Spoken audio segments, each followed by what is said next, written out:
Not a problem. We've started. Okay, so travel back in time with me to a land far, far away and long, long ago. Mecca and Arabia, about the year 570. Mecca is important for 2 reasons. 1, the Kaaba is there, an ancient temple built to worship God.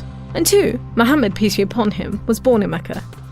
Now, problem. I can't show you Muhammad because it wouldn't be right. I'll tell you why in a bit. But in the meantime, here's his name in Arabic. Nice. Back in the day, Mecca was a lawless place. The only way to be safe was to have backup. Lots of rich big brothers who'd beat up anyone who got in your way. So the place was ruled by the most powerful families who could do pretty much what they wanted. And religion didn't help. By this time, the Kaaba had been filled to overflowing with 360 idols that did nothing to help anyone. So it was a tough place to grow up if, like Muhammad, you were a poor orphan and believed in just one God you couldn't see, like the Jews and the Christians. He called him Allah, the God, in Arabic there. Muhammad's dad died before he was even born, and his mum died when he was just 6.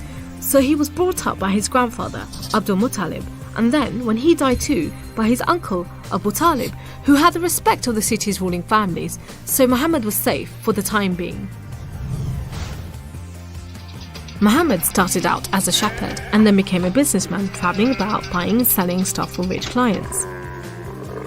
When he did some work for a rich widow called Khadija, she was so impressed by his honesty and skill that they ended up getting married, and for a while it looked like Muhammad was going places. Well, he was, but not how you think.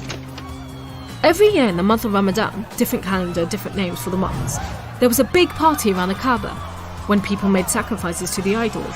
Muhammad hated it, so he'd get out of town and sleep in a cave he'd found on top of a nearby mountain. One night, Muhammad's praying to Allah when wham!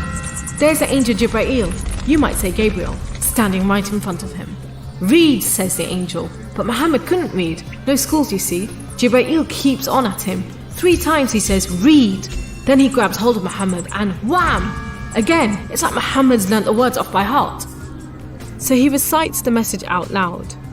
Read in the name of your Lord, who created man from a drop of blood.